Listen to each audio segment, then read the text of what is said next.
kept pushing on, but then you went too far.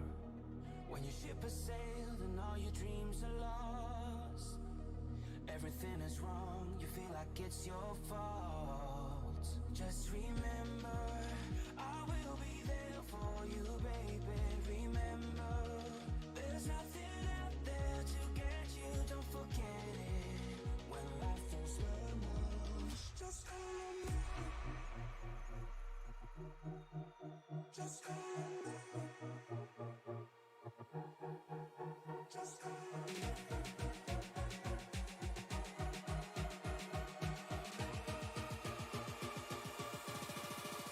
Just call me.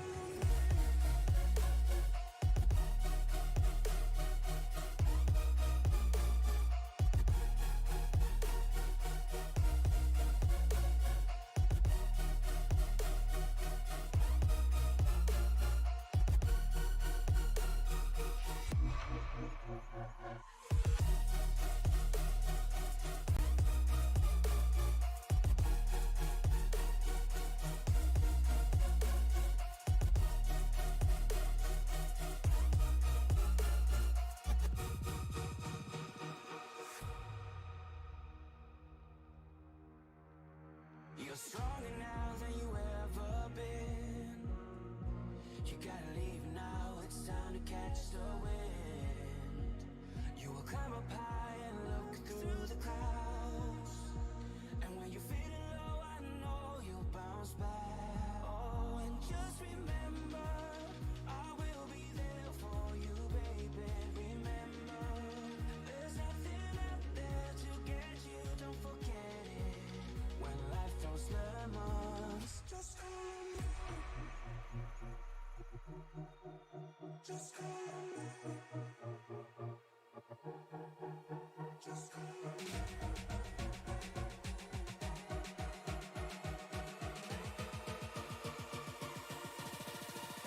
Just call me.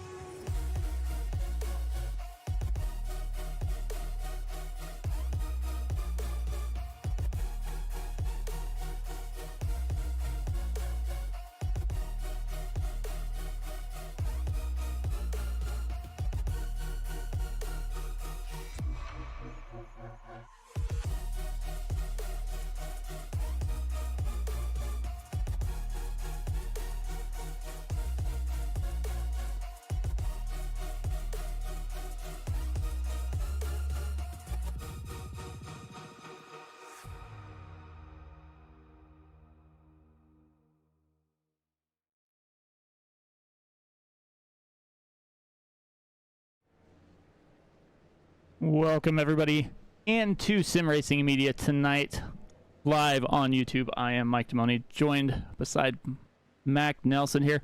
We are putting on this race for a good cause. We'll talk to Jess here in a little bit, and she will tell you all you need to know about the cause that we're putting it on for. But we're set for 50 laps here at DEGA. It's called MADD for DEGA because it's going to raise money for Mothers Against Drunk Driving. So before we get to Jess, Mac, what do you, how's it going, and what do you look forward to tonight?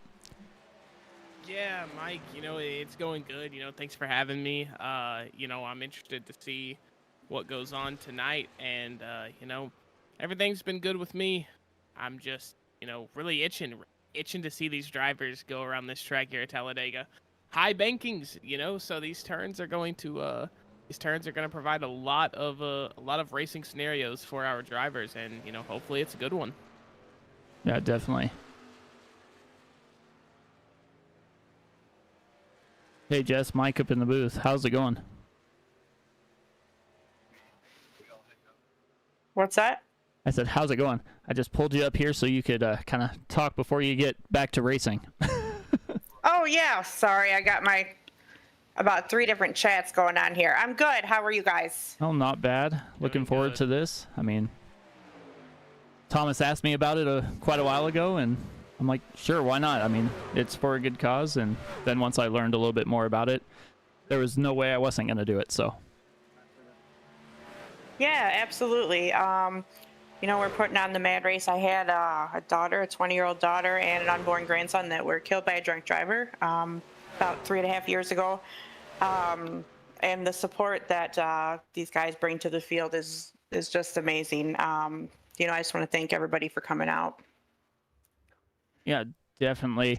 You said that you basically go around and you tell your story and try and influence people not to drink and drive. I mean, I know that's basically the biggest thing that you're trying to accomplish here, along with raising the money for the Mothers Against Drunk Driving. Yeah, I go around to like schools and hospitals, and I do a presentation on drinking and driving. I show some pictures, of the van that was wrecked, and just hopefully to bring the awareness, just not to drink and drive because it does kill, and hopefully people listen, and I do save a few lives. Yeah, definitely. Well, we will do our best. I do have a link in the bottom of the description here on our YouTube channel, so if they want to donate straight to the Mothers Against Drunk Driving, it'll take them right to the donate page. Or if they want, I'm sure they can leave a comment and you or Eli can get to them and try and get as much money as we can for you guys. Absolutely. Yeah, that would be great. Thank you guys so much for broadcasting tonight. And I just want to thank, Eli and James Harris for putting all this together, because if it wasn't for them, we wouldn't have a race. And I just thank all the racers for coming out tonight. It'll be a fun time.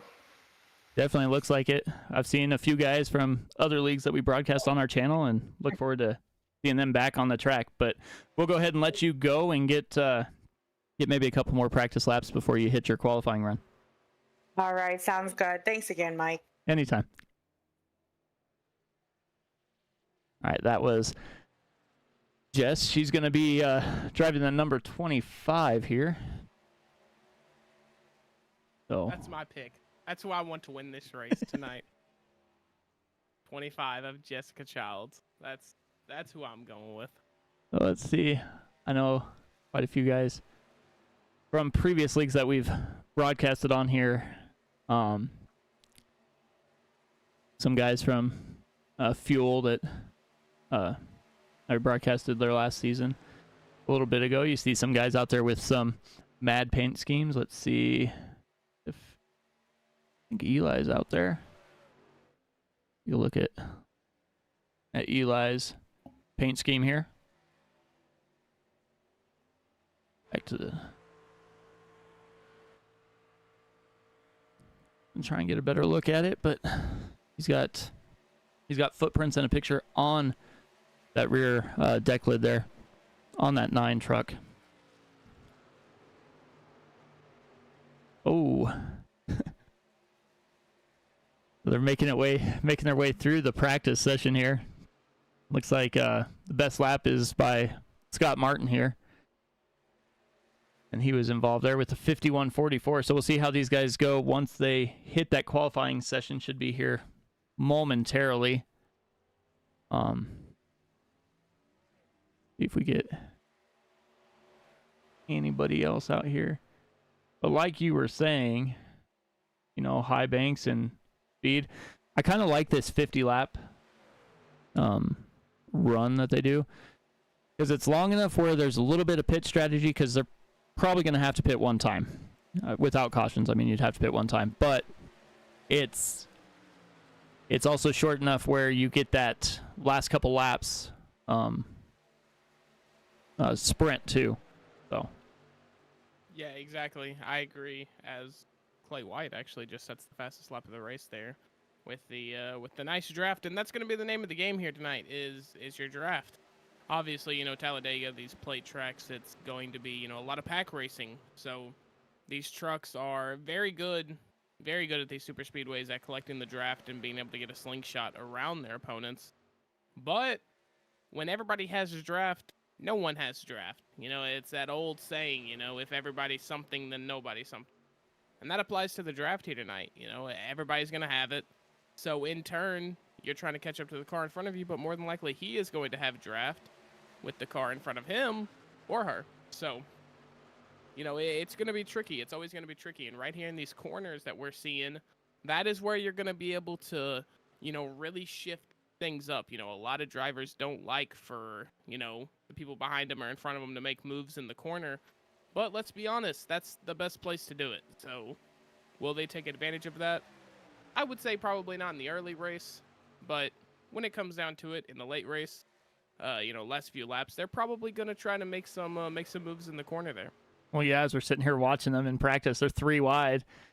And I imagine we're going to see quite a little bit of that when it comes down towards the end of this race. Go ahead and throw up this race info here. So it is 50 laps.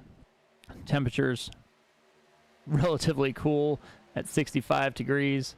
Track temperatures 75, so not too much to worry about there as far as slipping and sliding.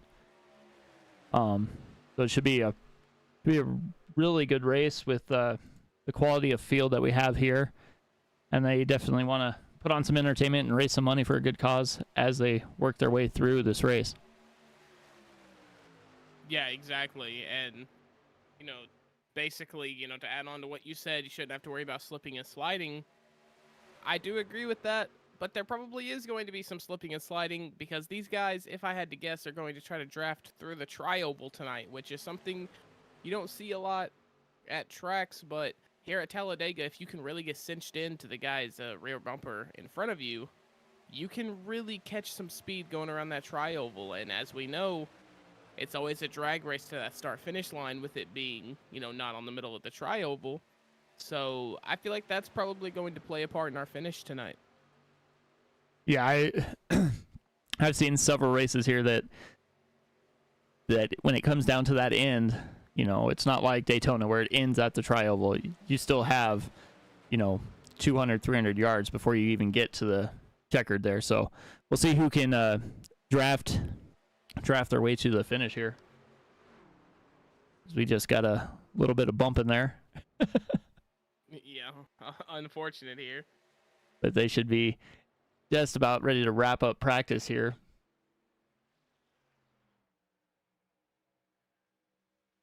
And get this started. These qualifying times are going to be extremely close, too, with it being on a plate track. Yeah. Jump up here to the qualifying mode.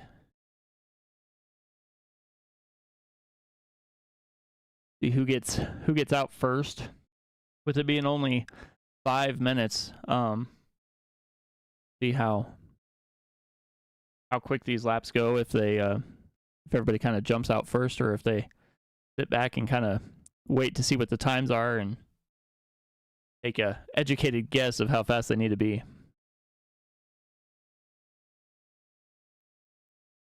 Yeah, luckily for a lot of drivers, a lot of new drivers that sign up for the Iracing service and they're wanting to hit the NASCAR stuff hard. Most of the time they go into the Carb Cup races on the super speedway tracks and stuff like that. So, luckily for the new drivers on the service, there's not really a lot of strategy that goes into qualifying on these plate tracks. You just tape yourself to that yellow line and be as smooth as possible throughout the corners. And that is how you really get the quickest time around here. So what they'll do is this outlap, and maybe the first lap. They might sacrifice the first lap. Who knows? I know I used to in the Arcas, but I don't know about the other cars. But a lot of drivers will sacrifice their outlap in their first lap, driving on the highest part of the track so they can build the most speed. And then the second lap is when they, tape themselves to that inside yellow line and try to get the fastest time possible. Have you seen anybody out on track yet? Yes, I see Brian Whitney on track right now. Sheldon Pearson is also on track right now. All right. I do not believe you are going to be able to watch any of them because of the mishap with you having to come as a driver. That's what I was wondering. So you will just have to talk us through that then. Yeah, so right now we're watching Tony Hedge here. He is going down, I should say, the front stretch right now, coming to the start-finish line. He is going to be starting his second lap. He is going to post a time of 56.42 But unfortunately for him, that is almost a second slower than our top guy, Brian Whitney, who actually just posted a 55.73. So our provisional top 3 as it stands right now is the 76 of Brian Whitney in first with 55.73. In P2 is James Harris with a 55.74. And then in third is Eric White with a time of 55.75. So 1/100th of a second. Joseph Barrow, sorry if I'm pronouncing that wrong, in the number 18 just posted a 55.74 as well, as did Eli Childs in the 9. He posted a 55.74. So we have 3 drivers right now who have posted 7.4s. We have Brian Whitney in provisional poll right now who posted a 7.3. And then it drops back to Eric White, who posted a 55.75. You guys know how it goes. These times are going to be almost identical. I mean, we've got Brian Whitney in first, like I said, with a 55.73. And to put it into terms for you, a 10th slower than that, a 55.83, is what 18th place did. So these times are extremely squeezed together. And it's getting closer. It looks like the top 22 now are within a 10th.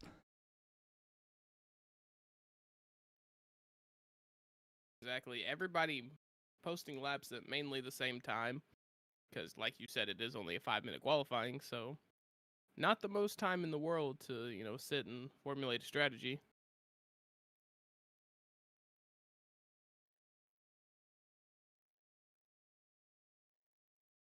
Brian Whitney's still up there.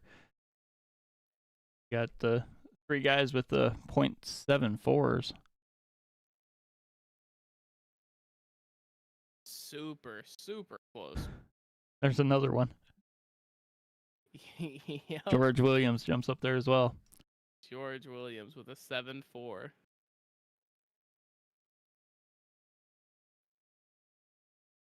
Yeah, that's crazy. The top 10, well, might as well go top 12, are separated by .04.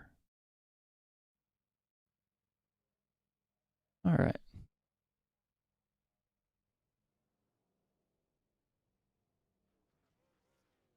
Let's jump down here.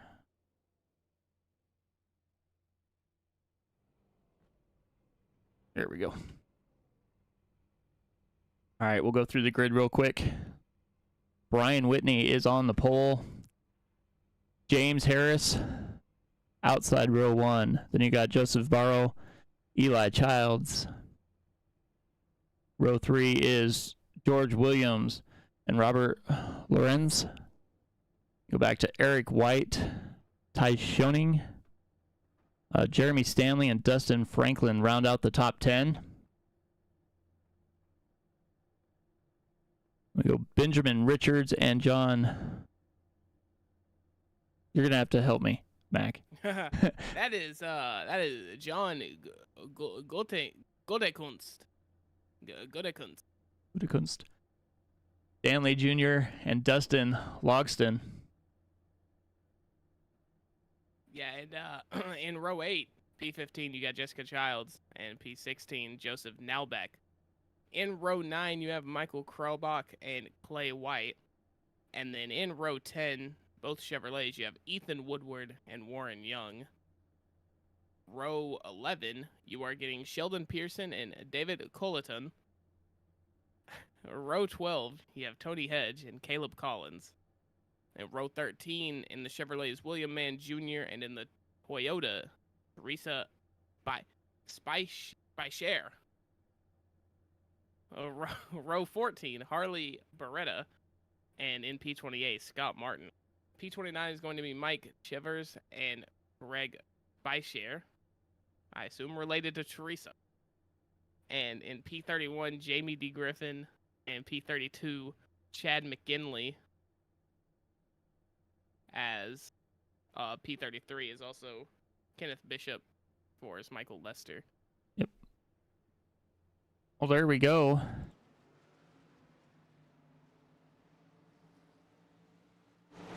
As we get set to go down to the green flag here. Jump out from the zoomed in view here. Brian Whitney will lead him down with James Harris on his outside.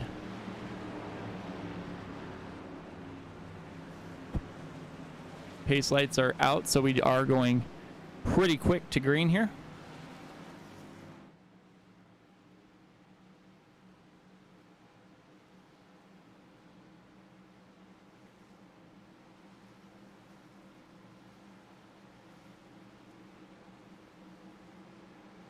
So, down that long back stretch.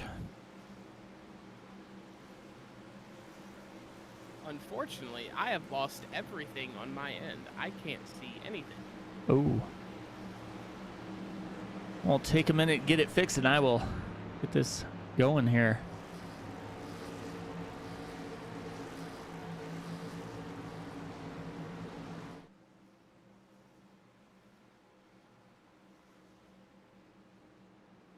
Brian Whitney and James Harris bring the field for the MADD for DEGA 50 lap dash here to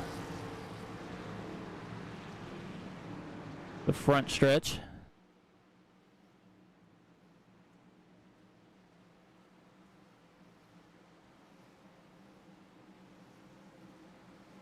Pace cars should be diving in this time. Brian Whitney has the field under his control, and as we were talking, it's quite a little ways till they get to the start finish line here.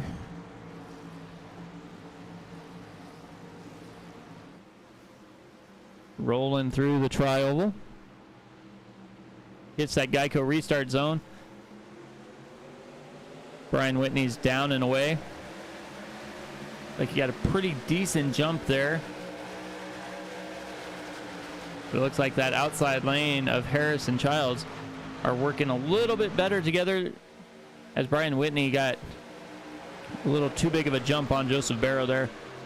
Allowed a little gap to form, but that top side is tight, and they are making moves here.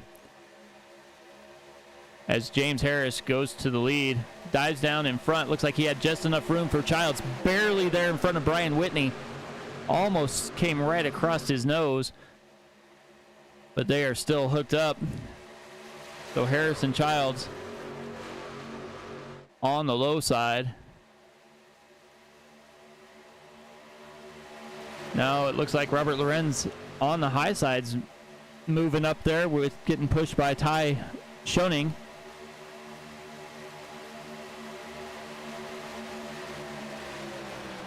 And he is out front. We'll see if he's going to jump down to that inside lane or stay up high, as they kind of have the accordion effect there as they go through the corner.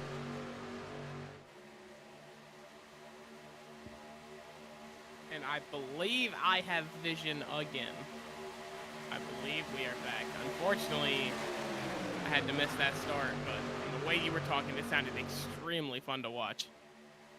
Yeah, that high side definitely had the run, and then they slid right down in front of Brian Whitney with barely enough room, but they are still hooked up there. Harris, Childs, and Whitney on the bottom line. Lorenzen showing up high.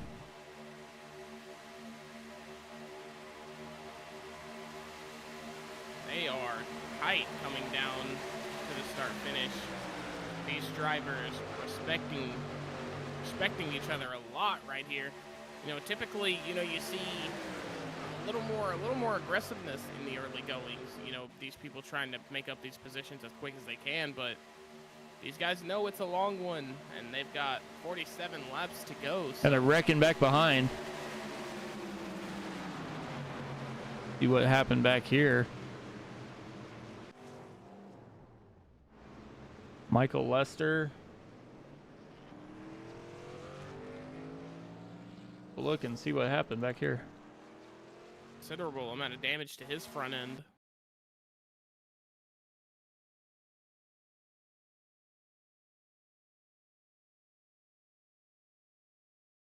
Switch to the better view. Oh.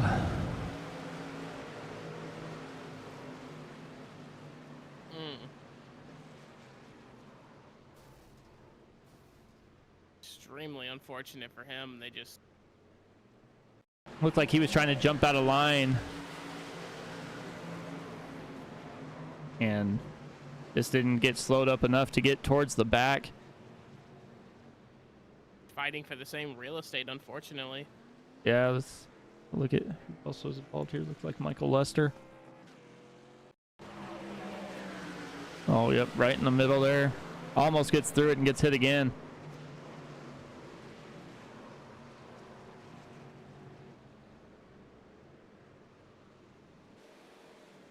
Tough scenes for them as they're going to have to pull it into the pits. Figure out what went wrong there. I'm not aware. Is there a quick repair in this race? I don't know for sure. But here, I'm seeing on my sheet fast repair limit 1. So yep, so 1. Fortunately, these drivers will be able to get fixed up and get back out there. Yeah, that's one of the things about a fast repair. The good thing to have when you need it, but you don't really want to use it 4 laps into a 50-lap race. Yeah, that's a little early. When you're prepping the night, when you're kind of going down how things are going to go, you don't really anticipate using your quick repair by lap 5. But if it's there, it's there, and if you need it, use it. Yeah, definitely. Looks like in our YouTube chat we've got Whitney Nation, as usual. They were big supporters of Brian when he was driving for fuel, and they show up here tonight. Robin Peak also cheering for the number 23 of Tony.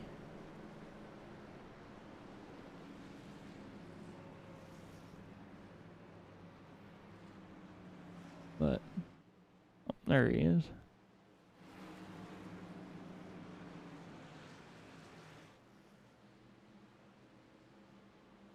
Oh, 4 laps in and they're racing pretty good, and just that back end, they tried to jump out of line to probably go towards the back to just kind of ride around and got turned a little bit there, but we are going to be set up again here momentarily.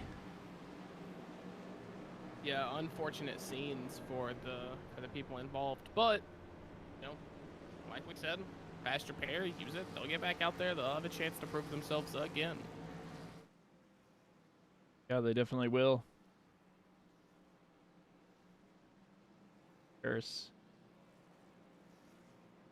We're all cheering for Brian Whitney. And thanks everybody. I mean, thanks everybody for joining us on YouTube. I mean, you want to chat, throw something in there. We're more than happy to have a conversation as we work through this 50-lap race. Don't forget, in the description is a link to the MADD website where you can go ahead and make a donation there. Yes, it's a great cause, and Jessica's story that she told us, at the top of the broadcast, it was touching, and to go through something like that, I don't think any of us that haven't experienced it can imagine what it's like. So, it's really nice to see her, using that towards, bettering the world around her. There's very few people like that in the world anymore, and so, Jessica, from me, and I'm sure on behalf of Mike as well and everybody at SRM, we appreciate you fighting the good fight.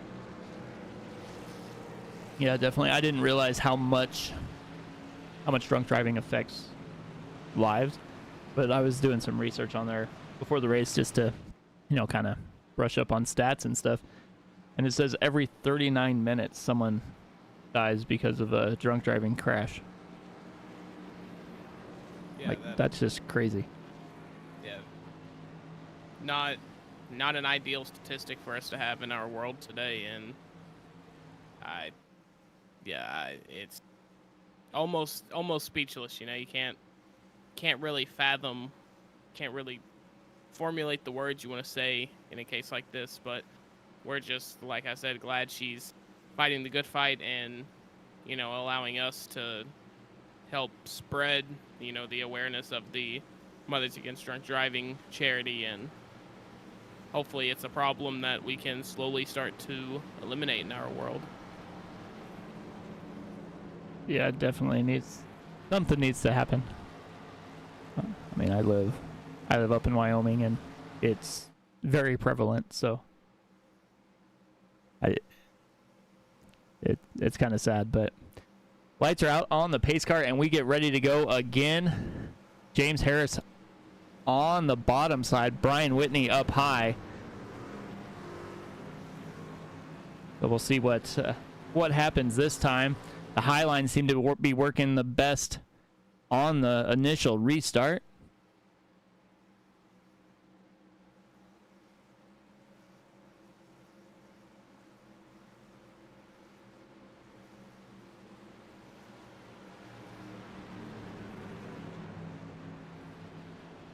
Pace car is in.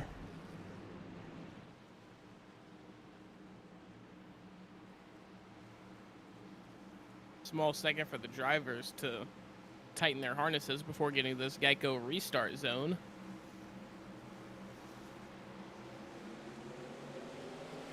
As Mr. James Harris is off, he is going to get a pretty reasonable gap from his other drivers behind him, but with it being Talladega, that gap gets immediately eradicated as they are right back on his rear bumper.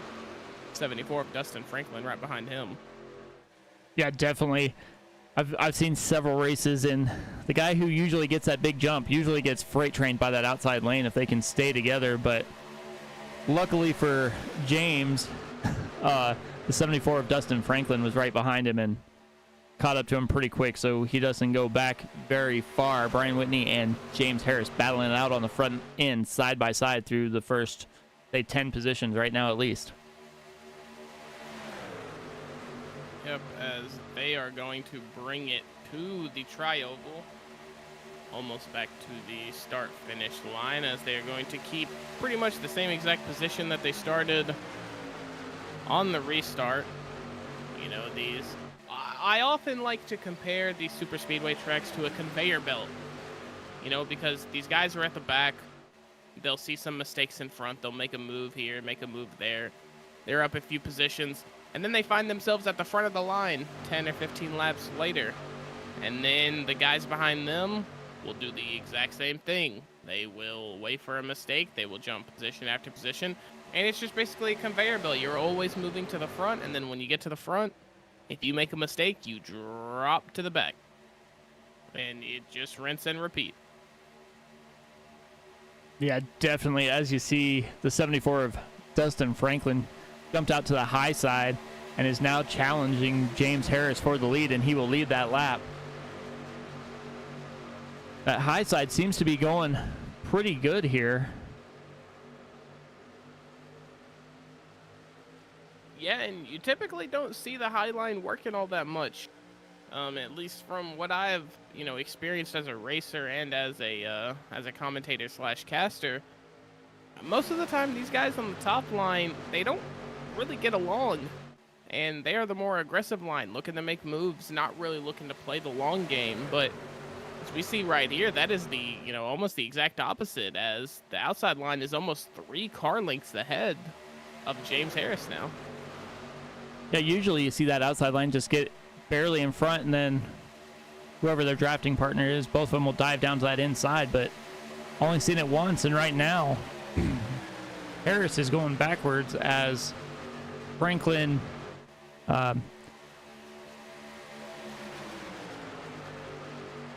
that's the 41. John Goose. 41. Goose. And Gooden? I wanted to say something earlier, Mike, but I think this might be the most difficult grid I've ever called when it comes to last names. I mean, we have got a slew of just unique names that, to be honest, my small brain can't comprehend. Yeah, there definitely is some names up here, but see how these guys work their way through. We're working our way through lap 10, talking to the Eli before the race. It looks like almost everybody's going to have to make one pit stop, so, and we're under caution. See what happened here.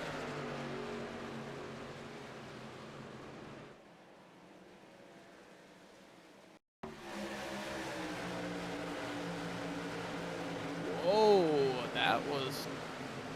Scott Martin got turned, but everybody was checking up on that high side. Back and take another look here.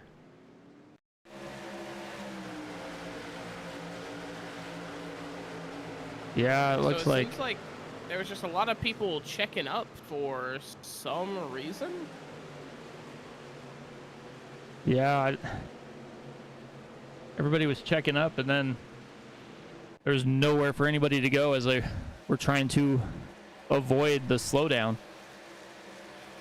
Yeah, but everything seemed to be fine. I'm not sure exactly why those cars, both lanes, it was almost simultaneous. Both lanes decided to check up. The people behind them didn't see anything, so they just kept going, which is oftentimes the reason for cautions here at these super speedway tracks. You get so close to the car behind you, or to the car in front of you, sorry, that you don't see what's in front of him. You only see that rear bumper, and that's it. So he is your lifeline. Yeah, exactly. I mean, you're drafting. You're just watching basically the bumper of the car in front of you and trying to stay right where he is, right in those wheel tracks. And then all of a sudden, there's another car there and you can't do anything about it. So. Or Yeah, lap. unfortunately. Yeah, I mean, lap 12.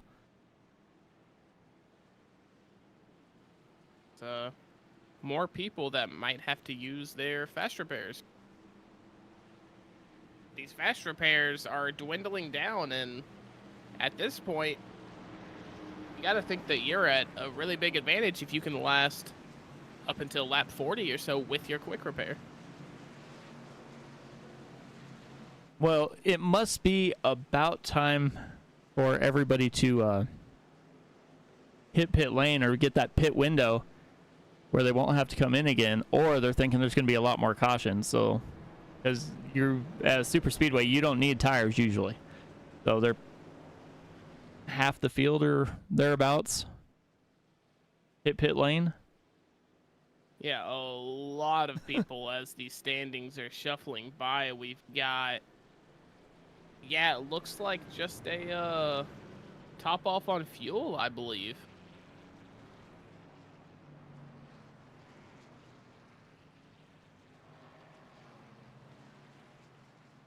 Yeah, I believe the 34 of, sorry to cut you off, I believe the 34 of Robert Lorenz is the highest driver in the grid to actually take tires. He had a pit time of 15.02 seconds, while the rest of the field is averaging around 6 to 8 seconds pit time. So they either took rights or they just topped off on fuel.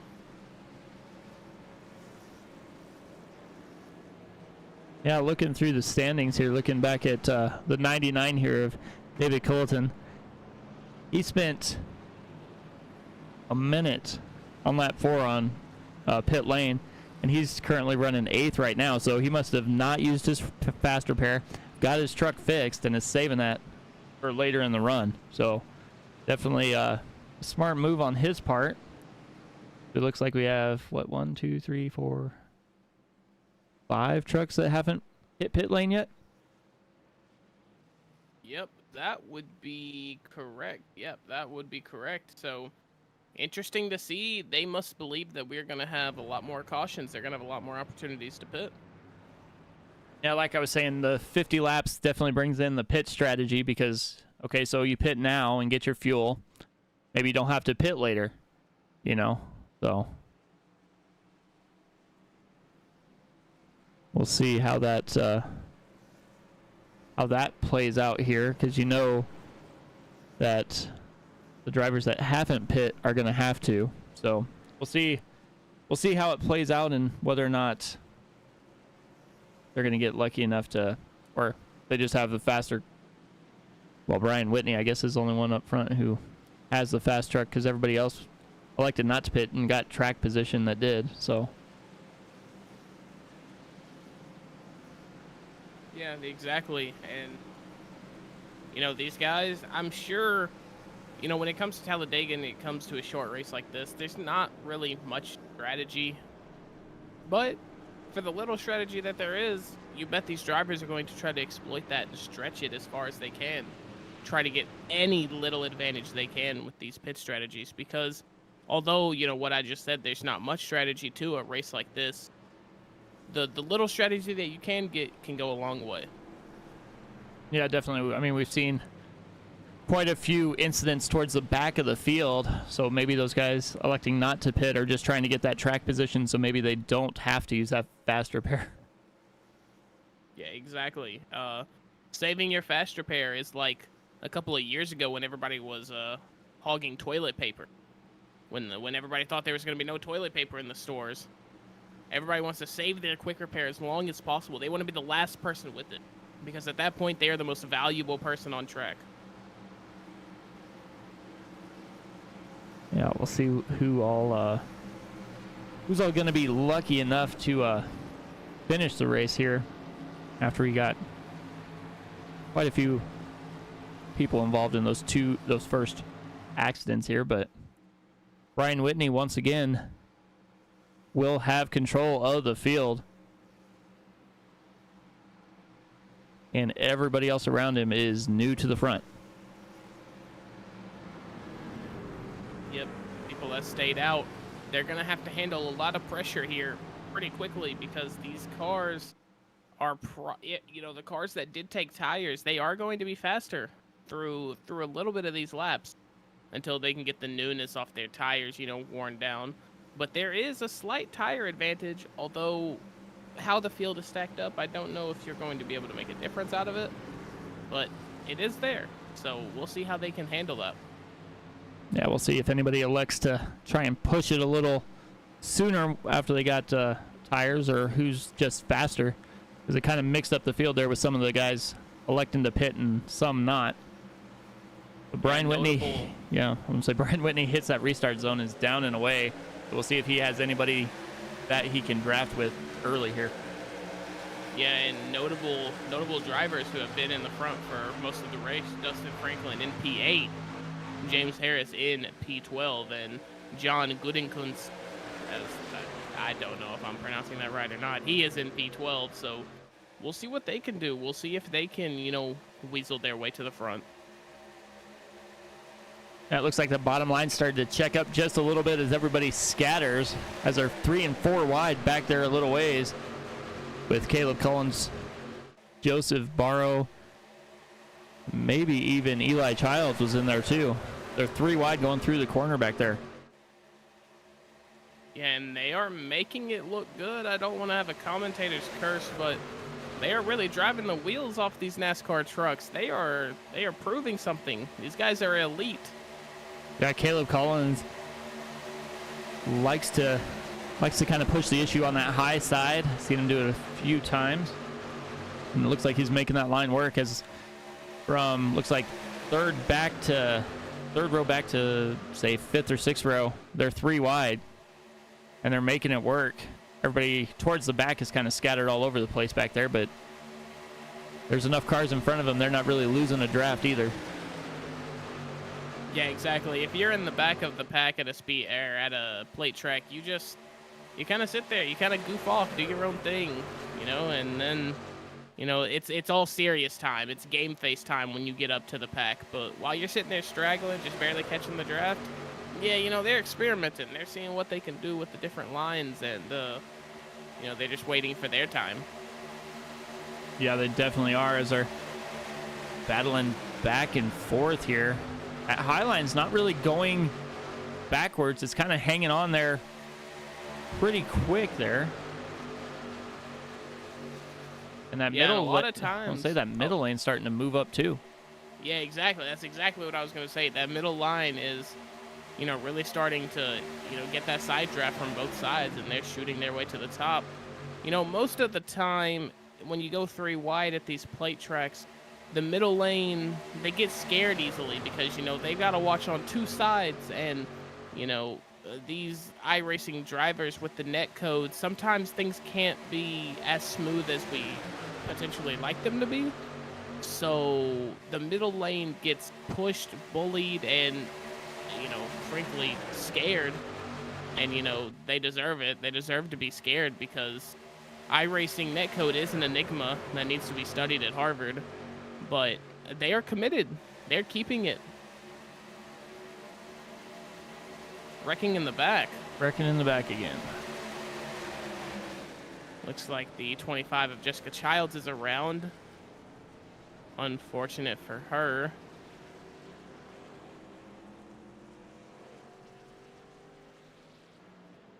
Jump in and take a look here. Oh.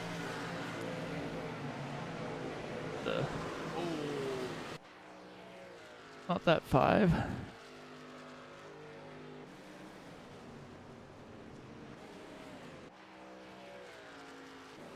Trying to find the right 5 here. Yeah, unfortunately, it can be difficult All sometimes. right, let's see. So there we go. Bumps up and barely clips Jessica there as she gets spun around. Yeah, unfortunately, just a little bit of the squiggles in that corner, and he caught the left driver door, and it was just chaos from there.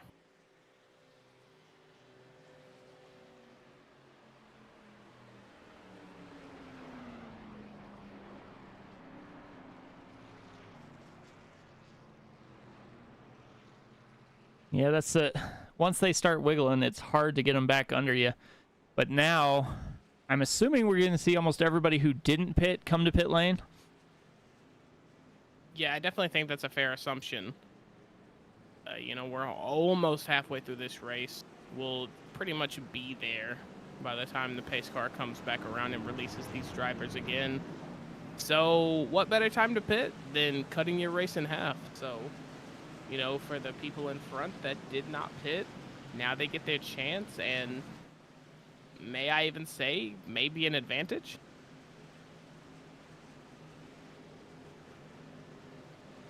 Well, it looks like everybody's pitting, so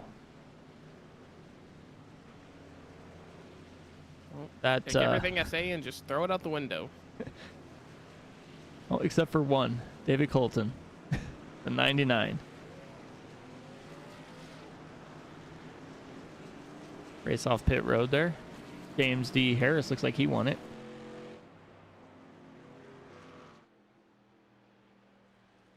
Yeah, he has been quick in that 55 machine tonight.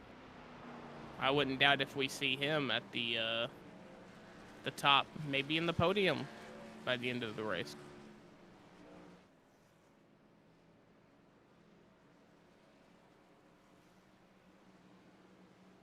I don't know what the game plan is there with the 99, but last pitted on lap 4, it looks like here. So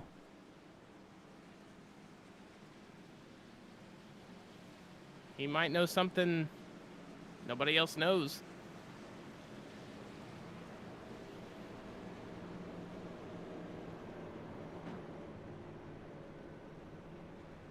look at him stacked back up here, and like mostly it's going to be guys who are out front. James Harris looks like he just put in enough fuel to make it to the end because he was only in his pit box for just a little over, or just a little under 6 seconds. Brian Whitney spent 8.5. So they'll be close to each other once again. Yeah, and big movers at the race, we have Teresa Spicer in P5. She started P26. David Colton, he is P1. He started P22, so big mover for him. And if we look in the more unfortunate direction, currently in P31 is Robert Lawrence. He started P6, so he is a big loser of positions right now, but I have no doubt that he'll probably get it back. Like Caleb Collins and Dustin Loxton came back into pit lane. Like lights should go out on the pace car this time by.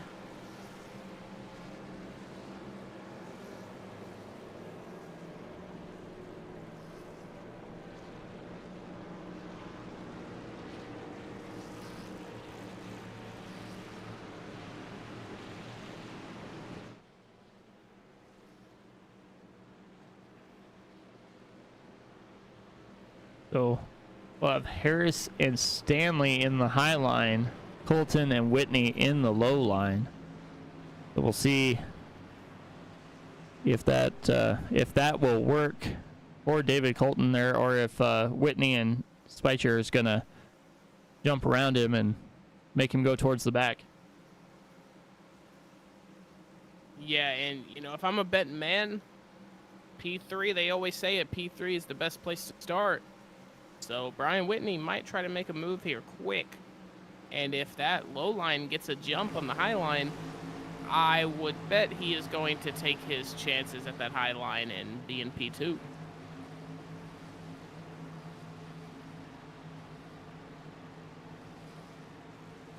Definitely good looking at all of these paint schemes here that have that MADD logo. Everybody came out and put something on their trucks. So we'll see what happens.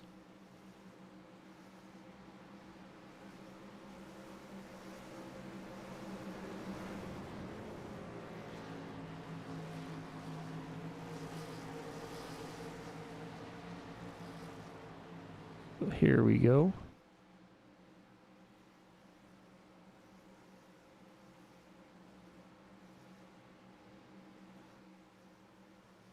Pace car is headed in. David Colton is going to have him under his control as they make their way through the tri-oval here.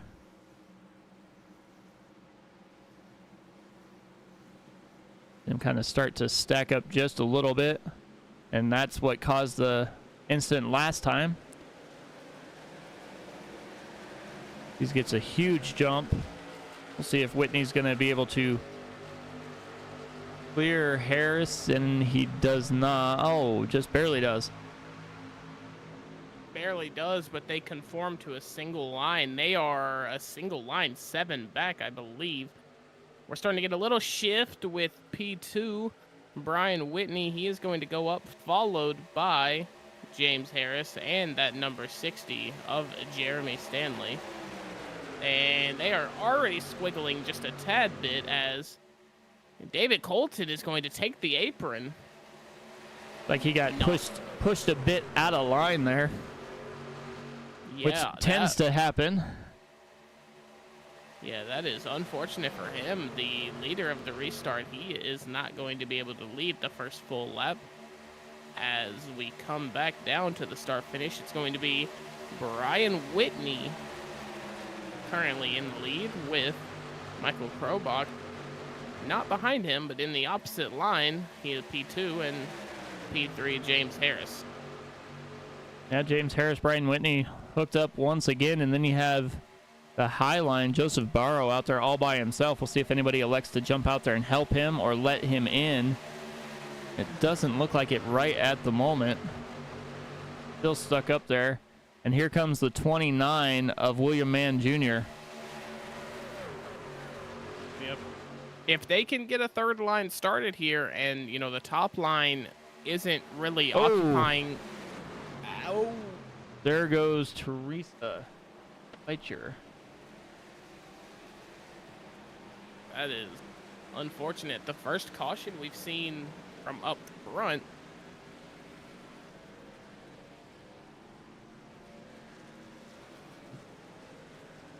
Take a look back here.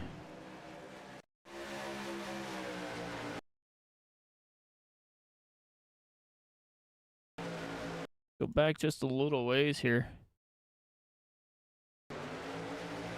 Oh, just slides up ever so slightly in front of Eli. And that sends them around.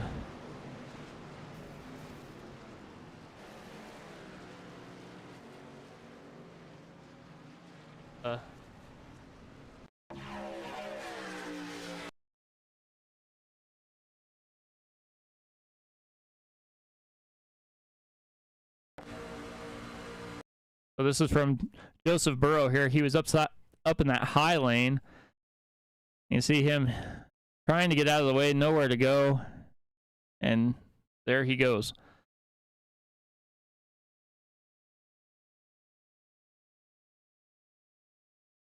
Yeah, unfortunate stuff there, as you know, not really able to do much about that. Those are just, you know, the trials and tribulations you got to go through racing here at virtual Talladega.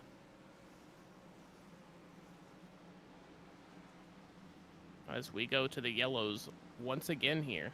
Third caution, fourth caution, something of the sort. Yeah, something like that. Like they have it down to about every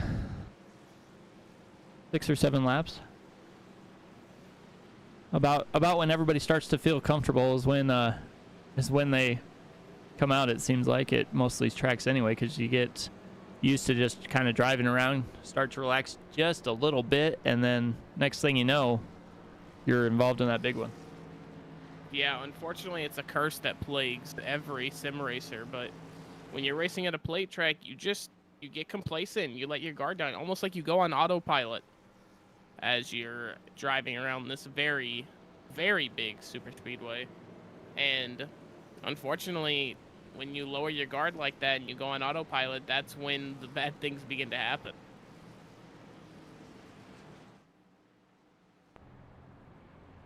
Definitely. On the front bumper of James Harris, looking at Brian Whitney's rear bumper there.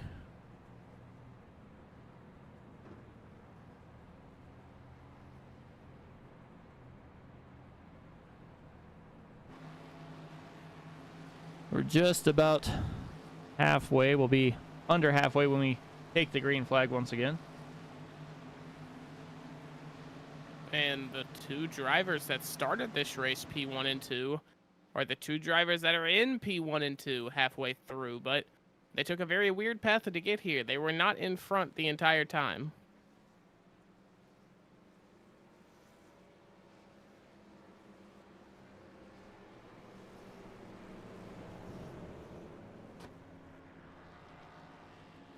Let's see.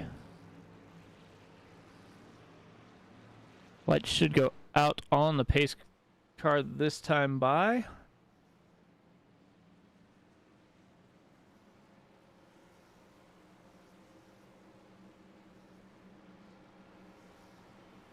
And once again, if you are in the YouTube chat, go ahead and tell me who you like or whatever you want, and we'll try to spotlight the driver or talk about whatever you want to. And in the description in the YouTube chat, there's also a link so you can donate what this race is all about. So we'll see what happens here, as I should be stacking up and getting ready to go back to green flag racing momentarily.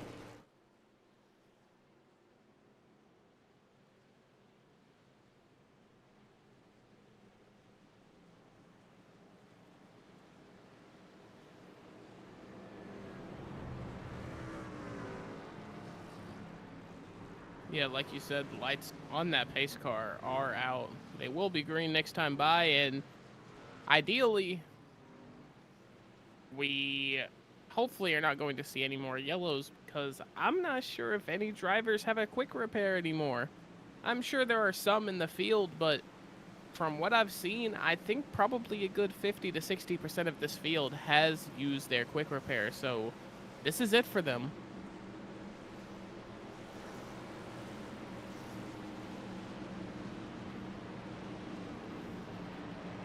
I'm assuming Tyler's talking about Tony Hedge here. In the YouTube chat.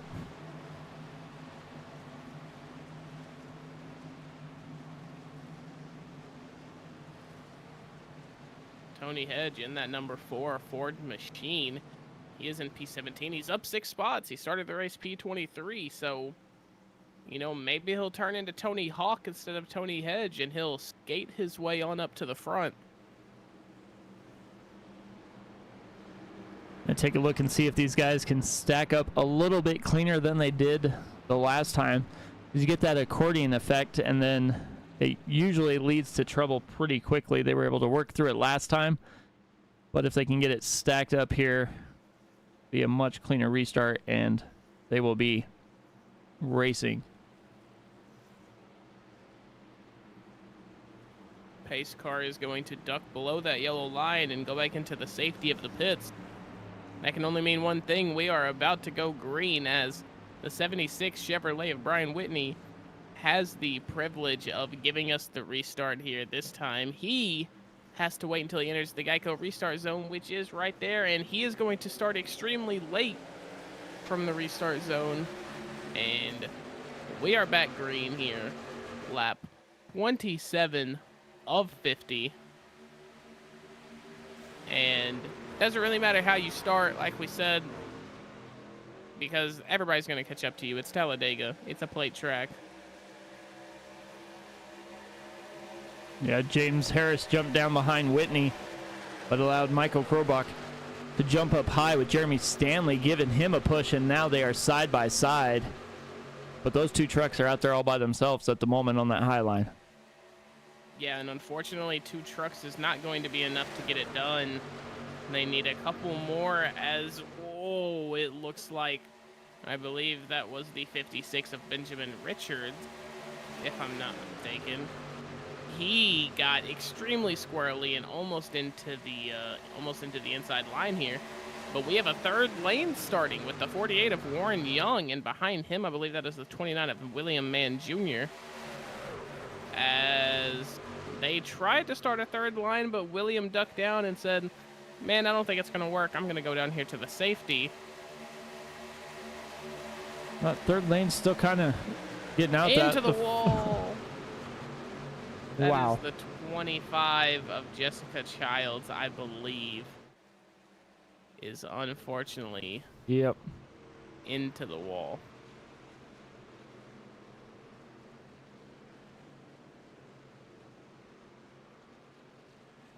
Everybody was kind of spread out towards that back end here. Oh, just off the front bumper there of Clayton White, it looked like.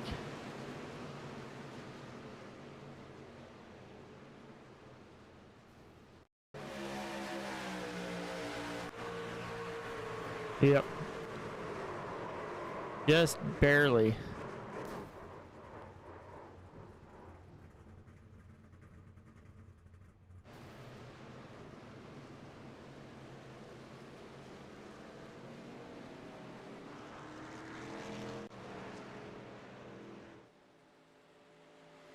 So we'll be under 20 to go when we take the green flag again. But let's go ahead and take our one and only break here, and then we'll come back and finish this thing out.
All right, welcome back everybody to Sim Racing Media and the MADD for DEGA charity race. Once again, this is a charity event that Jessica Childs, Eli Childs, James Harris all have put time and effort into putting it on. There's a link in the description. That way you can give what your heart desires here, as they are going to get stacked back up. And we should be one to go this time by.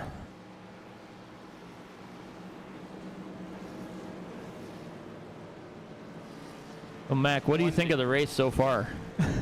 I think it's been a good race. You know, unfortunately, we've had some, you know, netcode issues and some racing incidents that have led to some cautions. But, you know, overall, I think it's been a good race. I think these guys up front are keeping it clean. They're keeping it respectful. But, you know, above all else, they're keeping it racy. And they are, you know, battling. You know, they are giving the respect. They are giving the room and not over pushing and not overextending. But they are at the same time really putting pressure on their opponents and trying their best to keep and maybe achieve a lead here.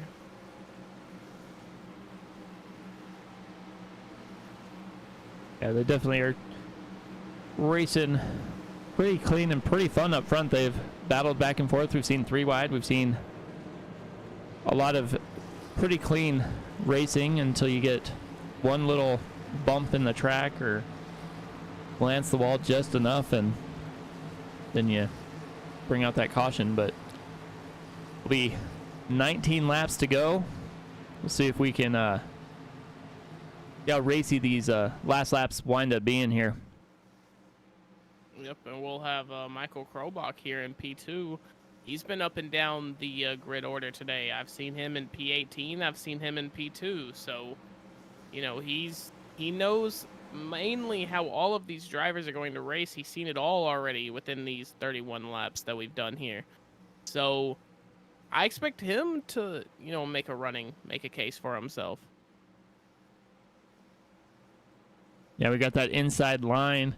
That is Whitney and Harris. They've been hooked up a lot of the time here as the pace car makes that hard left-hand turn and is going to come down pit lane. Whitney will have the field under his control. We'll see if he slows it up to get Harris right behind him as they hit that Geico restart zone.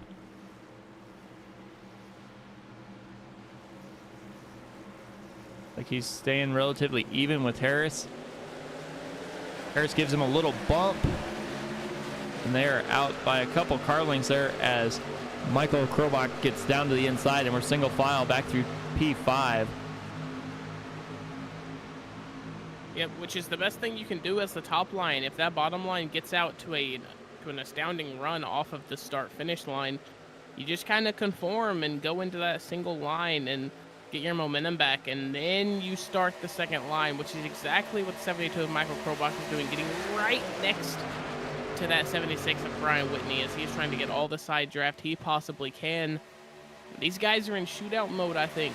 They know there's only 18 laps to the end, so I think they're starting to really put a hurting on these tires and really making a name for themselves. Yeah, this definitely is a pretty good battle up front with Whitney and Krobach side by side. Harris and Stanley aren't going anywhere either. We'll see which line can prevail here, as looks like Krobach is probably going to get a little bit of a run. Yeah, just got a little bit too hard of a push from the 60 of Jeremy Stanley there. He got a little bit loose, but shout out to him for keeping it straight, because that would have taken the whole field, as the same thing just happened to the 76 of Brian Whitney. He got a little bit loose. These drivers might want to consider maybe toning it down a notch. These guys are going absolutely crazy right now. Yeah, they're pushing it for all it's worth. Looks like Joseph Barrows back up towards the front. High line. Looks like that. Who is that up there in the high line? 5 and 7. So Eric White and Ethan Woodward. Woodward's down low.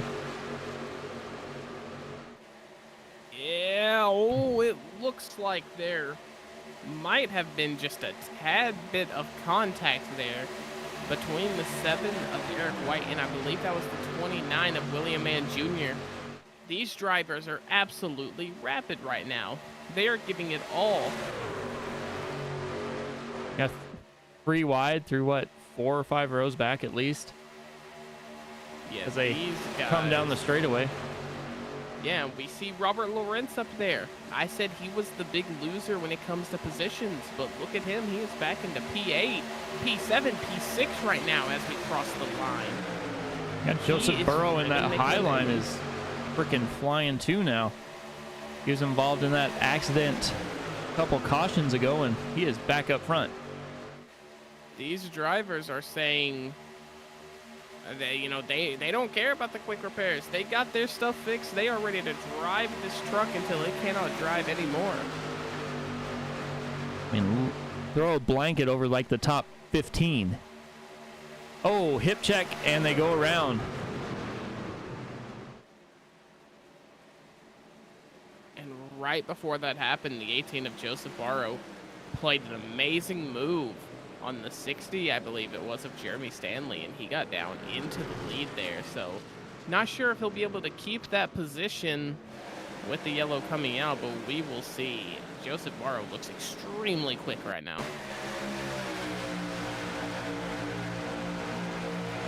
Let's see what happened here. Oh. It looks like he almost just lost it there. The 88 of... I said 88, but... Take a look.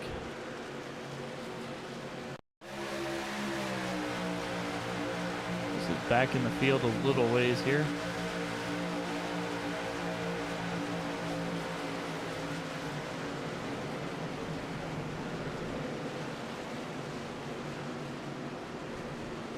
That was just got a little loose, it looks like. Maybe a little bit of net code there as it took the air off that back spoiler and sent him around. Yeah, so really unfortunate for him, but, you know, with the way these drivers were pushing their cars and pushing their, equipment, it almost comes as no surprise. These guys were not giving a single inch there. I don't know what came over those drivers. They were 3 wide for like 5 rows for what, 2 or 3 laps? So you knew something was going to happen. Flying. Yeah, exactly.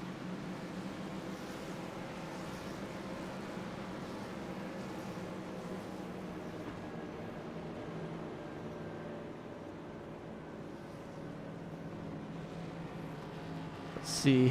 So we've got definitely new guys out front, as we got Joseph Burrow and Jeremy Stanley, Michael Krobach, Robert Lorenz, Brian Whitney, Stanley Jr., Eric White, James Harris, William Mann, and Harley Barletta rounding out the top 10. Yeah, and, James Harris and Brian Whitney, they found themselves a little down the grid order than they were for the beginning and the halfway point of the race. So they're going to be names that we have to look for that are going to be, pushing like crazy these last few laps.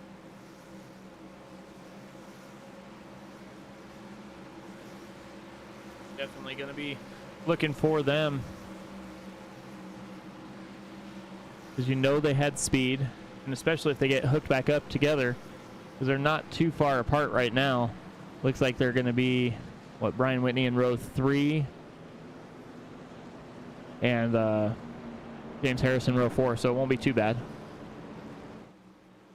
Yeah, definitely doable jobs from both of them, as, I would assume that they have nothing on their mind except getting to the front and winning this race. As I'm sure about 90% of the grid feels that way. So when you have a lot of people pushing for the same thing, that's when the chaos typically occurs. So we will see what happens. you know, what the other thing that we were watching, and you said something about tires earlier. Joseph Barrow got tires because he was in his pit for 14 seconds. Robert Lorenz got tires. Stanley Jr. got tires. Eric White got tires. So definitely made the right decision there, it seems like, as they were on a fly coming up here towards the front. So good job for their pit crew there. Yep, right call has been made. Now, it's one thing to make the right call, Mike, but it's another thing to execute it and, you know, get a good result out of it. So we will see, man, these super speedway races. It almost just feels like a ticking time bomb, you know, that's going to explode around the last lap of the race. And you just have a feeling, but you can't just help but to have a feeling that everything you know about this race is going to get flipped on its head by the time that checkered flag comes out. Yeah, it's a typical DEGA fill here as these guys make their way down that backstretch here. It'll be 12 laps to go when they take the green flag. And if we saw how they were racing with 20 laps to go, I can only imagine what we're in for with 12 to go. Yeah, I'm sure it's going to be almost war related on this front 2 rows, maybe front 3 rows, as I'm not exactly sure if we're going to see a third line. I would think we will, because it has proved to be successful for a couple of drivers tonight. We've seen the 29 of William Mann Jr. get up there. We have also seen, if I'm not mistaken, the 34 of Robert Lorenz got a chunk of his positions back from being in that third line. Like I said, I could be mistaken there. And I think Joseph Burrow did too, because yeah, he was kind of out there for a little while too. Yep, he was definitely out there, and you know, it's paying dividends. Pace car is going to duck back in, like I said, to the safety of this pit wall, and the 18 of Joseph Barrow is going to creep down past the tri-oval into the Geico restart zone. Hopefully, you know, in his mind, he's thinking hopefully for the last time, as he is going to get a head start. The 60 of Jeremy Stanley is going to get a run on P3 of Michael Krobach and squeeze down, conform into that one line, as the green flag is dropped, and we are 12 to go technically to the finish. The 60 of Jeremy Stanley is going to go immediately to the second lane upon entering that corner, as he has got a crusade behind him, as they are going to push him way past the 18 of Joseph Barrow. That was almost like a mutiny of the inside line. They decided to overthrow him, as the 18 of Joseph Barrow gets taken to the apron, and as a result has to swing back up and force some of the drivers up, and there is the chaos. Well, there is that big one we were talking about. Oh. Quite a few. Ooh, a blown engine on the truck of someone there. I'm not sure. I can't make out. Looks like truck. Joseph. That looks like Joseph Burrow there. Well, here they go. 72 comes down. The 18 hits the apron. Oh, the 5 kind of gets spun around there. Looks like Brian Whitney makes his way through.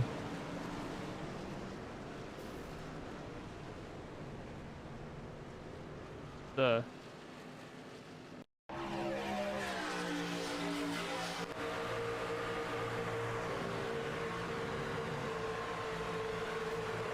a little bit of like maybe a little bit of net code as the 18 kind of came up just a bit, but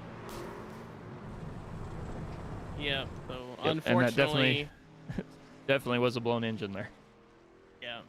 Online sim racing goes. It can't be perfect.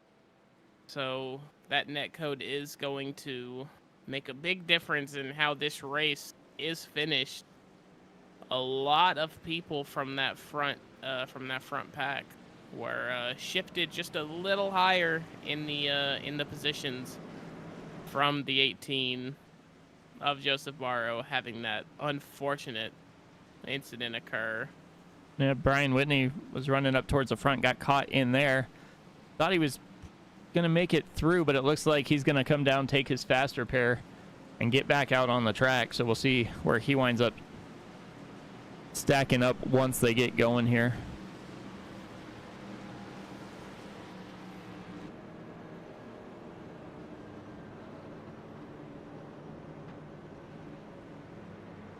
And the 72 of Michael Krobach is going to be the leader for now. It seems like he has weaved his way in and out of this controversy, of this, chaos that we've seen in this race. His truck looks perfectly fine. Yeah, definitely it does. Just looking through the top, say 11. A lot of them are up double-digit places. Michael Krobach up 16, William Mann Jr. up 22, Joseph Nailback 10, David Colton 14, Michael Lester 25. I mean, even Scott Martin there in 11th, up 17. So a lot of moving going on right now. Yeah, big movers here, man. That's good to see. We like to see these underdogs from the back getting their time up in the front. It's nice to see, but that's 74 of Dustin Franklin. He's back there. I'm assuming he is going to fight. James Harris as well. He's back there. He is going to fight. And Robert Lawrence, who I've said has been everywhere on this grid tonight, finds his way back down into P28. I'm assuming he got caught up in that scuffle, as he has been on both ends of the grid multiple times. So unfortunate for him.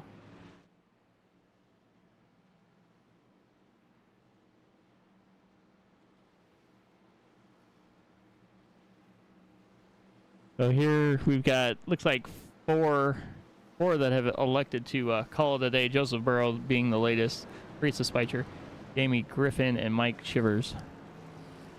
But we have Tony Hedge, Ethan Woodward, Robert Lorenz, Harley Arletta, James Harris, and Brian Whitney all down multiple positions right now. Yep, and if they have a willing and drivable truck, it is going to be extremely difficult for them to make up all these positions in such a short amount of time. But all it takes is one yellow flag, and they can find themselves right back up near the top, depending on what happens to the field in front of them. So as long as you're on the lead lap, winning is on the cards at Talladega. Yeah, it definitely is. We'll see what these last 8 laps hold. And it's probably a good thing that it is Harris and Whitney back there, because they will probably think about working together. They worked pretty well together up front. And they might be able to jump to that high line, get that third line going, and move to the front. There's only 29 trucks on the lead lap, so you can get that third line going, you can make up some ground pretty quickly. Yeah, exactly. I mean, you said it perfect. They are, I would imagine, going to work together, maybe even get Robert Lawrence in there. They know he's a driver that's capable of running at the front of the pack. So, they might link up, try to make a third line extremely quick, and shuffle through this field extremely fast. If they did have one win condition, it would probably be that they need to get on that third line immediately. Yes, because staying behind line, the first 2 lanes, you're not going to make it anywhere. You're just going to kind of follow around. So I'd assume we're going to see them jump up pretty quickly and try and get that line going, because 8 laps is not a lot of time, and they have quite a bit of distance to make up here. Yep, exactly. But who knows? Everything we might have just said might get turned on its head, as we do have the pace car coming off down into pit road, as Michael Krobach, for I believe the first time today, is going to have the privilege of leading us off this restart. He has to get around the tri-oval into the Geico restart zone, and then the race is his. He is able to take the start whenever he wants. He is going to choose to get an earlier start than some people. He is going to drive extremely defensive going into turn 1, as he doesn't want any tomfoolery happening on that second line. He is going to duck down back into that yellow line, close off his position, and get off ahead of the pack with Jeremy Stanley, unfortunately not electing to be his draft partner, and he is going to go to the second line, where the 29 of William Mann Jr. stuck to him like a tape. Like, it was like duct tape sticking it to a window. He was right there, sticking to him immediately, as he is going to say, you know what, never mind, I am going back down into the inside. He is going to just hop from draft partner to draft partner, as William Mann is leading this race as of right now. Who knows what it will be when we get back to the start-finish line. Look at that group behind him, almost 4 wide. These guys are going at it, as the 60 of Jeremy Stanley is going to be credited with leading that lap, as that was one of the most interesting and well-driven Checked restarts. Up, wrecking in front, Here they go. Whew. An unfortunate They were 3 and 4 wide. There. Yeah, that was one of the most well-driven restarts I've seen at a super speedway by a single person. William Mann Jr. started on the inside, went to the outside, as we're going to take a look at the unfortunate incident here, as I believe that is the 56. Yeah. 56 of Benjamin Richards just got kind of pinballed against 2 cars, as he was the meat of the 3 wide.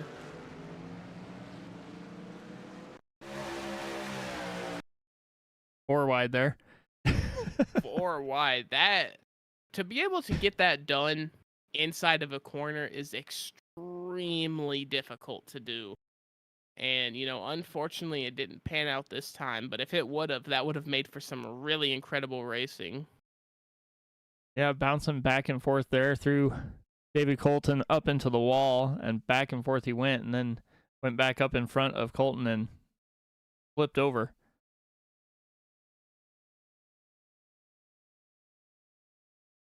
But back to what I was talking about, William Mann Jr. started the restart, if I'm not mistaken, on the inside line, elected to go to the outside, used it to get the number 60 of Jeremy Stanley around the leader, which was Michael Krobach. And then as soon as that happened, the leader, who was Jeremy Stanley at the time, decided to stay up high, and William Mann said, hey, if that's a free spot, you know, inside front row, you can't get better than that at Talladega. So he decided to take that for himself, and was really just explosive and aggressive through there. As you know, we're going to watch it back here. Geico restart zone, 72 of Michael Krobach takes it early, and he almost gets left out to dry. He did get left out to dry, actually. Notices that, goes up to defend just a little, slightly comes across the nose of Eric White, but, you know, no harm, no foul. We're all good. As he is going to get the run coming out of turn 2, and he is going to just absolutely blaze by the 72 of Michael Krobach. He is pushing Jeremy Stanley ahead and ahead and ahead and ahead, and he says, well, I'm going down low. As the 14 of Stanley Jr. tried to follow, unfortunately couldn't get it done. That probably would have been a caution right there if he did. And what a well-driven restart by the 29 of William Mann Jr. there. That was absolutely incredible. And he just tapes it down to the bottom. And the rest is history. We get the yellow flag, and we are going to have what I believe will be a 3-lap shootout, if my calculations are correct, to end this race. I believe you are right. Green-white checker at Talladega. Never heard of it before. Yeah, you know, it does indeed happen. And, you know, most of the time on the iRacing surface, and in real life, really, it comes down to that exactly. I'll get these guys stacked back up here.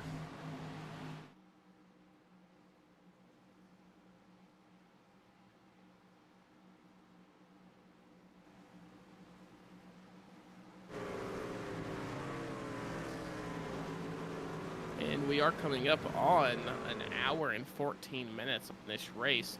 Fortunately, we are booked for 2 hours and 25 minutes, so no time constraints here. We will be able to finish the entire, race without time being an issue. Oh yeah, they'll get this situated right here. If it somehow takes us an hour and 10 minutes to get through 3 laps on a sim, then we are doomed as a community, I would say.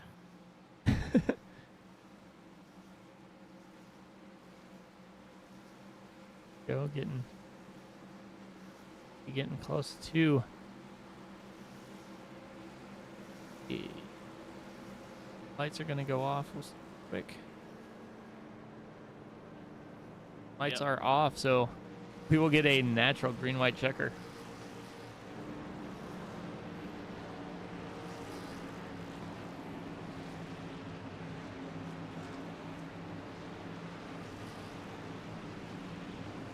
Get them stacked up. We'll see how aggressive they're going to be, as it looks like. Let's see. James Harris is back here in 22nd position. Brian Whitney is just in front of him a little ways in 19th. So not too bad right now. We'll see if they're going to be able to make these last 3 laps work. Yeah, they're going to have to put in a lot of work if they want a good result here, but I don't want to jinx the drivers and I don't want to wish the demise of anyone, but I would go as far as to say we are probably going to have a big wreck on the final lap. Well, as long as it's on the final lap, it'll count here, and we'll race back to checkers. That gives, the early leaders like Brian Whitney and James Harris an opportunity to get up and, secure a strong finish.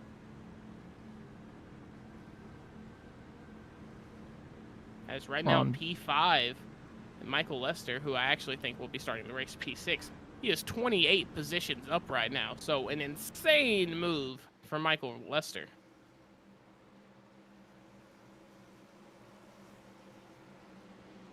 These guys are moving up positions like crazy here as a pace car makes that turn to go down pit lane, make their way through the tri-oval. William Mann will have the button here. We'll see if Michael Krobach learned anything from the last 2 restarts here. These drivers are tight. They're right on each other there, and they wreck in front of the field. That I don't even know. That is extremely unfortunate scenes. I'm sorry. That is extremely unfortunate scenes for the 29 truck of William Mann Jr. As I said it, they were tight. They were just a little too tight coming to the green flag. As I think he wheel hopped over the person starting P2. I can't even remember who it was now, but that. Let's take a look here. My computer was going nuts when that happened, trying to keep track of where everybody was. Yeah, so the 60 of Jeremy Stanley just gets right up on him. Maybe not necessary. It's Talladega. You're not really going to lose the spot that much. Yeah, it looks like it was the 29 was getting sucked up into the 60 there. Spun him around, and then everybody got stacked up behind him. Yeah, that was literally everybody. Yeah, that was the big one as cars are going to come through here. Just accelerating to full speed as there are a lot of people involved in that one. Yeah, I can't even keep track. Almost everybody, maybe a couple of the front guys were like row 3 were able to get by. It looks like Eric White, Jeremy Stanley. They didn't do too much damage to Jeremy. Take a look here. Go back live.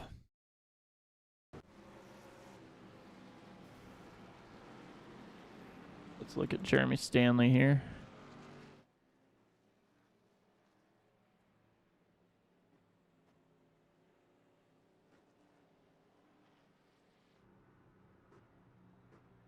Let's see.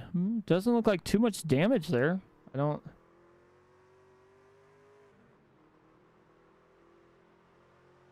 Just an odd situation there. Yeah, an odd situation indeed, as, you know, like I said, I don't know if that was exactly necessary for those two drivers to be that close together on the restart, but it is what it is. What's happened has happened, and it looks like we are seeing the number 60 of Jeremy Stanley in the lead. Yeah, for the moment. Thomas Lane checking in on the YouTube. For allowing us to be here as well. Matt Metler cheering for Whitney.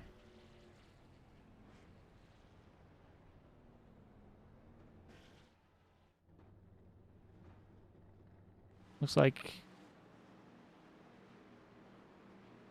something happened with the pace, with the whole system here, as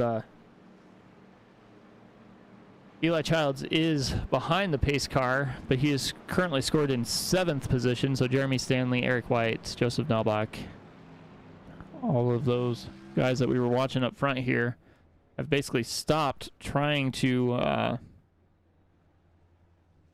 let the pace car get back up here. Yeah, you know, the rare occurrence on iRacing where, you know, people are just forced to legitimately stop on track to wait up for the pace car because there was some timing that, you know, the stars did the opposite of a line and iRacing didn't know exactly what to do. So they're having to wait for the pace car to come all the way around, as it looks like now we are going to have an artificial green-white checker. Yeah, these guys, I think what happened was everybody involved in the crash there, because the crash happened before the exit of pit road, the pace car was able to get out in front of those guys, but the guys that didn't have any issues were able to be out or complete their lap, so kind of got stuck behind them there.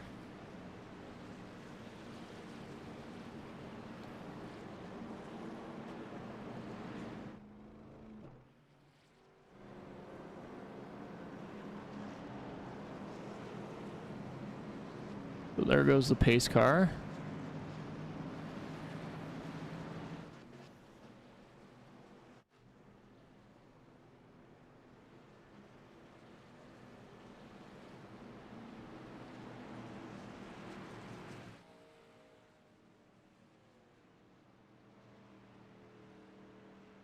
Yeah, so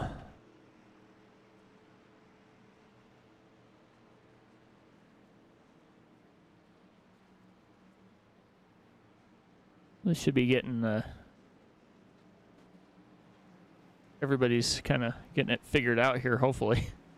Yeah, lights are out on the pace car, so we might see a delayed green here if they cannot get lined back up.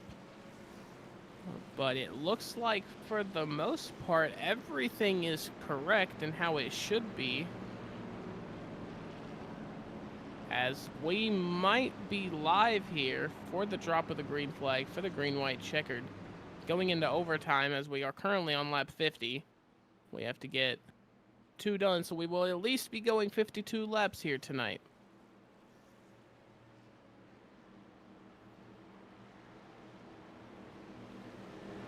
Let's see what happens here. As we got Eric White on the high side, Jeremy Stanley in that 60 down low, the 74 of Dustin Franklin back there, and Eli Childs up to 4th.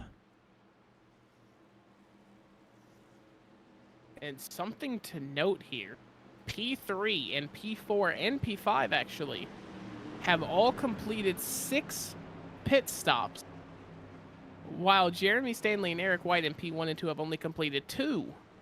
So to win a race at Talladega is one thing, but to win it while pitting 6 times in 50 laps is another thing. So we will see if that's a storyline that hits tonight. Not sure what to expect here, as the green flag has come out. Jeremy Stanley is going to lead them across the line for hopefully the second to last time here, as he is going to be cooking on that inside line. He's going to defend just a tad bit by going up half a car length to the second line.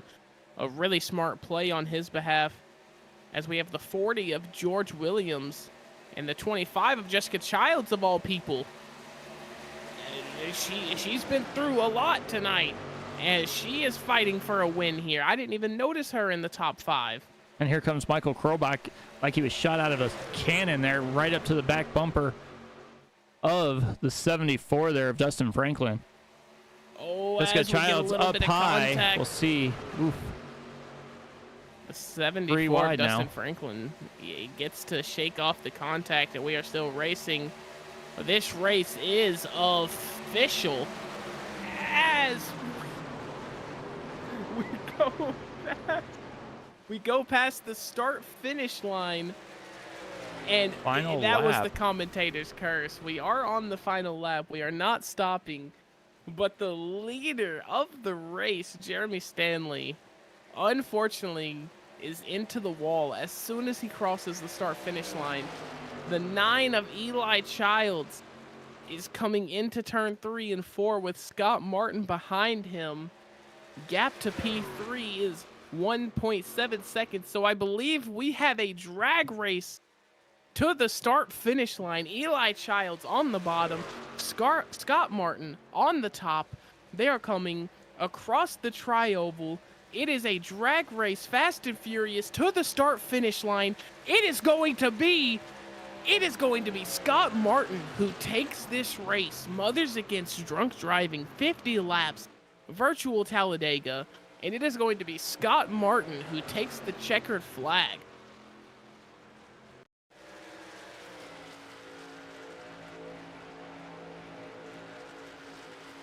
Yeah, Eli going every which way he could to break that draft and try and get some speed in that 9 car.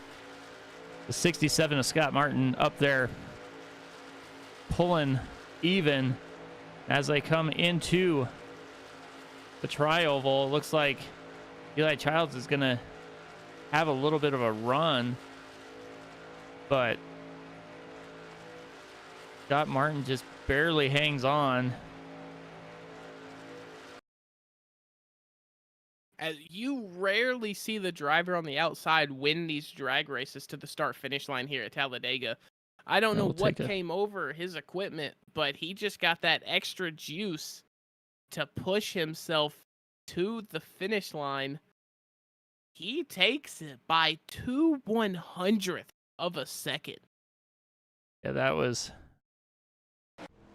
crazy there. Let's see if Scott's in here anywhere. Doesn't look like he is, but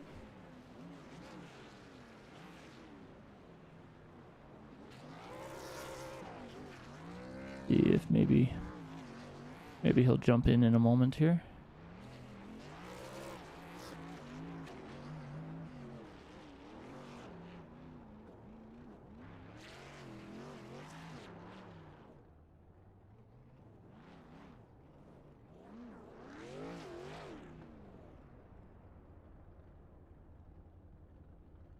As what an incredible finish, incredible race for an incredible cause, no doubt. And what a finish. Incredible finish to top off this race. All right, let's see if we can get Scott in here. Hey, Mac, you're with Scott. Yes, sir. Scott Martin. What do you know? How are you feeling, man? Oh, I think it feels great, man. Had a great time. It's good to help these guys out. We love what they're all about, and it's just fun to make some time, get in a race, good cause, hang out with some of my buddies, man. I just hanging out in the back, cruising around, fellas. If we're being honest. Yeah, I was going to ask that. I didn't want to mean any offense to you, but we saw almost nothing of you when it came to being in the front during the beginning and the middle of this race. But we're going through these laps and you're slowly ascending the grid order, and then you come out last restart and you're in a drag race for the win, like you came out of nowhere. Yeah, I'm like a fat ninja, man. You got to really pay attention to see me coming. Yeah, I mean, that was just amazing. What was going through your head there on that last lap? Well, just trying to keep it clean. I knew I'd burned up my fascia fairway earlier than I wanted, and then that last caution, I took a lot of side damage. So just wanted to stay clean. There's always going to be that little bumping and grinding at the end, and I just closed my eyes and drove right through it, Harry. Yeah, well, that was absolutely. That was electric to watch, and it was really fun. It was really fun to see you come through and just pull the rabbit out of the hat. But Scott Martin, you've won here at Virtual Talladega for the Mothers Against Drunk Driving. Who do you have to thank for this win tonight? No, man, we're so lucky in this space to work with people. I mean, first of all, you got to thank Eli and his wife, his family, for everything they did to put this race on. And then, Team Watson Race Setup, those guys keep me going. Iracing, iFlag, BRTV, T1S Racing. I got adopted by a lot of some of the really good groups out here, man. And I just have a good time. So I'd like to thank all those guys for keeping me in it, and everybody who supports us over at Martin Sports. Man, we love that too. So thanks, everybody. Yeah, no problem. Scott Martin, your winner here tonight. Enjoy your night, man. Thanks, guys.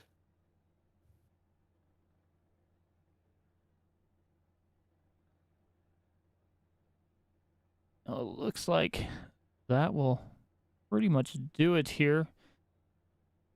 Like Eli jumped off. But we'll go ahead and end it real quick. Take a look at the race results here.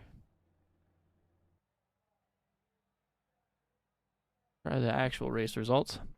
Scott Martin did bring home the win. Eli Childs in second. Caleb Collins third. Eric White fourth. Chad McGinley, Jessica Childs, Kenneth Bishop, Dustin Logston, William Mann Jr., and George Williams rounds out the top 10. Michael Krobach was up front. Jeremy Stanley as well. Finished 11th and 12th. David Colton, Stanley Jr., Dustin Franklin round out the top 15. Coming through the back half of things, we have in P16, Dustin Franklin, P17, Stanley Jr., John Gudekunst I cannot pronounce that name. I apologize, man. P19, Clay White, P20, Ethan Woodward, and then 21st to 30th, you have Sheldon Pearson, Ty Schoening, Harley Barletta, Greg Speicher, Michael Lester, Brian Whitney, James Harris, Benjamin Richards, Warren Young, Tony Hedge in P30, P31 goes to Joseph Barrow, P32 goes to Teresa Speicher, P33 Jamie Griffin, P34 Mike Chivers. Definitely. Well, that was a fun race for 50 laps here. Good to see some of these other guys. But it was good for the broadcast, good to raise money for a good cause, and good to get to know a few different people here and see some old friends from other races we used to broadcast. Anything you want to say, Mac, before we close it out here? No, man, I just, want to say it was a great race.